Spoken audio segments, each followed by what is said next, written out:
माँ का चूल्हा। निशा। क्या बात है सौरभ, तुम्हारी आंखें क्यों नम हो गई? सौरभ के सामने की टेबल पर बैठी पत्नी निशा की बात सुनकर सौरभ ने संभलते हुए कहा, नहीं, ऐसी कोई बात नहीं है, चलो खाना खाते हैं। निशा और सौरभ बहुत दिनों के बाद आज लंच करने के लिए एक रेस्टोरेंट में आए थे। वहाँ सौरभ ने मक्के की रोटी और सरसों का साग ऑर्डर किया तो निशा को बहुत हैरानी हुई। उसने सौरभ को पहले कभी ये सब खाते नहीं देखा। उसने पूछा, क्या बात है सौरभ, हमेशा पिज़्ज़ा और कोल्ड ड्रिंक ऑर्डर करने वाले आज ये सब ऑर्डर कर रहे हो? सौरभ ने हंसते हुए कहा, कुछ नहीं, आज खाकर देखो, मज़ा आ जाएगा। कुछ देर में वेटर खाना लेकर टेबल पर सजा गया। सौरभ ने एक और खाया तो उसकी आंखें नम हो गई। निशा के पूछने पर भी उसने कुछ नहीं बताया, बस खाने खाकर चुपचाप चल दिया। निशा को उसने इशारे से गाड़ी में बैठने के लिए कहा और पेमेंट करके ड्राइविंग सीट पर आकर बैठ गया। गाड़ी स्टार्ट कर ही रहा था कि निशा ने पूछा, अब तो बता दो क्या बात है, आज इतने इमोशनल कैसे हो रहे थे? सौरभ, तुम मानोगे नहीं तो सुनो, जैसा तुम आज मुझे देखती हो मैं वैसा बिल्कुल नहीं था। यहाँ एमएनसी में जॉब करके मॉडर्न लुक में दिखने वाला तुम्हारा पति एक गांव के गरीब घर का लड़का है, ये तो तुम जानती हो। लेकिन वो सब छूट गया, उसका दुख मुझे आज भी है, ये कोई नहीं समझ सकता। निशा ने हंसते हुए कहा, उस गांव में ऐसा क्या छूट गया, एक छोटा सा मकान ही तो था, थोड़ी बहुत जमीन होगी, वहाँ माँ पिताजी हैं, तुम्हारा छोटा भाई उनका ध्यान रखता है, और फिर हर महीने हम पैसे भेज तो देते हैं। सौरभ ने एक फीकी हंसी हंसते हुए कहा, निशा, यही तो फर्क है शहर वाले और गांव वालों में। यहाँ हर रिश्ते को, हर चीज़ों को पैसे से तोला जाता है। तुम्हें पता है, माँ जब चूल्हे पर बाजरे और मक्के की रोटी बनाती थी, साथ में कभी कभी सरसों का साग बनता था, उस स्वाद के लिए मैं तरस जाता हूँ। उस स्वाद के आगे यहाँ के सारे स्वाद फीके हैं। यह सुनकर निशा को बहुत आश्चर्य हुआ। वह बोली, ओह, अच्छा, तभी तुम वो मक्का की रोटी सरसों का साग देखकर इमोशनल हो गए थे, माँ की याद आ गई होगी। सौरभ ने कहा, हाँ निशा, माँ के हाथ के खाने के स्वाद को कभी नहीं भूल सकता। उस समय इतनी गरीबी थी कि कभी कभी साग भी नहीं होता था तो प्याज के साथ रोटी खा लेते थे। निशा ने उसकी बात को सुनकर बोला, वो तो ठीक है, मुझे भी अपने घर की याद आती है, लेकिन अब क्या करें, मैं तो यहाँ शहर में पली बढ़ी, मम्मी पापा भी पास में रहते हैं, फिर भी उनसे मिलने का मन करता है। चलो इस महीने के लास्ट में गांव चलते हैं, माँ पिता से मिल आते हैं। सौरभ ने उसकी हाँ में हाँ मिलाई और गाड़ी स्टार्ट करके घर आ गए। अगले दिन से दोनों अपने अपने ऑफिस में बिजी हो जाते हैं। निशा भी एक आईटी कंपनी में काम करती थी। सौरभ के पिता ने उसे अच्छे पढ़ा लिखा दिया था। इधर शहर से नौकरी के ऑफर आने लगे तो 10 साल पहले वह नौकरी करने शहर आ गया था। अभी 3 साल पहले निशा से शादी हो गई। उसके बाद तो गांव में जाना आना बहुत कम हो गया था।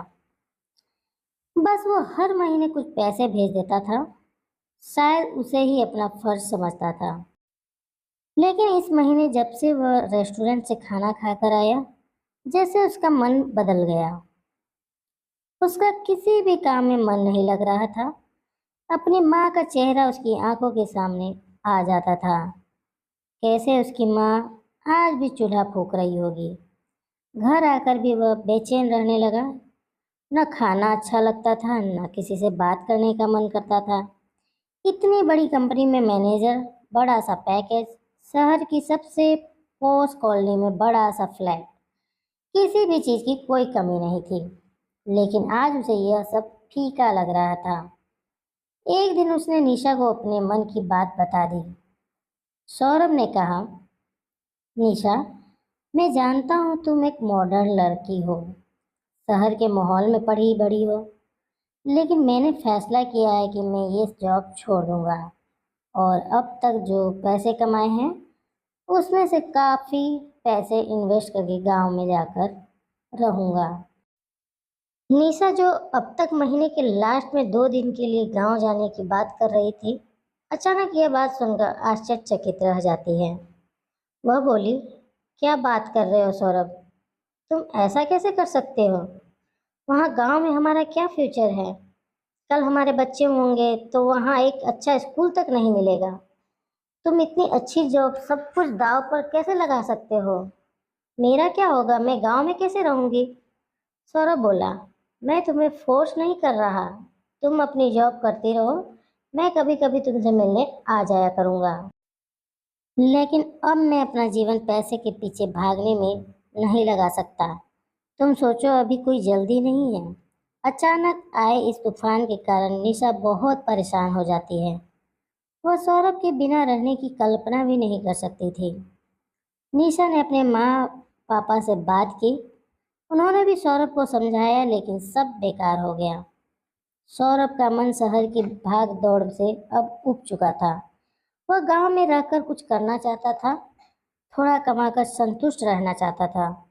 सारी कोशिशों के बाद निशा ने सौरभ से कहा, सौरभ, मैं एक बार गांव जाकर सासू जी और ससुर जी से बात करती हूँ। शायद उनके समझाने से आप मान जाएं। इस घर को बचाने की ये आखिरी कोशिश मैं करना चाहती हूँ। महीना के लास्ट में दोनों गांव पहुंच जाते हैं। माता पिता से मिलकर सौरभ रोने लगता है। निशा यह देखकर इमोशनल हो जाती है। रात के खाने के समय सौरभ की माँ राधिक जी पूछती है, बेटा क्या खाना बनाऊं? सौरभ वही मक्के की रोटी और सरसों के साग की फरमाइश करता है। राधिका जी चूल्हा जलाकर गरम गरम रोटियां सेकने लगती हैं। सौरभ अपने पिता और भाई के साथ बैठकर चूल्हे की रोटी खाने लगता है। वह बहुत संतोष महसूस कर रहा है। अभी तो सौरभ और निशा ने बात नहीं की थी। रात के खाने के बाद सौरभ और निशा ने राधिका जी और पिताजी के सामने अपनी बात रखी। यह सुनकर राधिका जी ने कहा, बेटा जब तुम शहर जाने की जिद करता था तो हम चाहते थे कि तुम न जाए, लेकिन आज 10 साल बाद तू वापस आना चाहता है तो मुझे बहुत खुशी होगी। लेकिन एक बात यह भी है कि तुम्हारी और हमारी जिंदगी में बहुत फर्क आ चुका है। जहाँ तुम पहुँच चुके हो वहाँ से एक रास्ता गाँव आता है, लेकिन अपने घर परिवार को दांव पर लगाकर नहीं। जीवन में तुम्हारी जिम्मेदारी निशा के लिए ज़्यादा है। माता पिता कल नहीं होंगे। कल तुम अगर अलग अलग हो गए, आने वाले सालों में हम नहीं होंगे, फिर तुम अकेला रहेगा क्या? यह सुनकर सौरभ कुछ बोल नहीं सका, लेकिन निशा रो रही थी। वह बोली, माँ जी, मैं भी चाहती हूँ कि ये आपके साथ रहे, लेकिन सब कुछ छोड़कर यहाँ आना क्या ठीक होगा? यह सुनकर राधिका जी उसे चुप करवाती है। बेटा सौरभ, माँ का चूल्हा हमेशा तेरा इंतजार करता रहेगा। जब भी तू गांव आएगा तुझे वही रोटी खाने को मिलेगी, लेकिन उसके लिए अपने घर के चूल्हे को बुझा देना कोई समझदारी नहीं है। सौरभ बोला, माँ, मुझे लगता है मुझे आपके साथ रहना चाहिए। माँ बाप को छोड़कर तरक्की करने का क्या फायदा? यह सुनकर राधिका जी ने कहा, बेटा, कुछ चीज़ों का समय निकल जाता है। जब हमें तुझे गांव में रहना चाहते थे उस समय तू मान जाता, यही कुछ कर लेता, यही की लड़की से शादी कर लेता तो सब ठीक रहता। लेकिन अब ये सब करना गलत होगा। मैं तुझे आने से मना नहीं करना चाहती, लेकिन पत्नी को छोड़ देना मैं कभी बर्दाश्त नहीं कर सकती। सौरभ के पिता ने भी सख्त लहजे में सौरभ को गांव आने के लिए मना कर दिया। सौरभ को अब समझ आ चुका था कि अब गांव उसका नहीं रहा। वह गांव में केवल मेहमान बनकर आ सकता है। अगले दिन सौरभ निशा के साथ वापस आ जाता है। रास्ते भर कोई बात नहीं होती। इधर निशा परेशान थी कि पता नहीं सौरभ क्या फैसला रखेगा। घर पहुंचकर सौरभ ने निशा से कहा, निशा, मैं गलत था। मैं भावनाओं में बह गया था। अब से मैं हमेशा तुम्हारे साथ रहूंगा। शायद मेरे लिए माँ का चूल्हा अब ठंडा हो चुका है। कहानी पढ़कर कहीं न जाए दोस्तों। नीचे कमेंट बॉक्स में जाकर अपनी कीमती कमेंट हमें लिखकर जरूर भेजें। हमें आपके कमेंटों का इंतज़ार है और हमेशा रहेगा। धन्यवाद।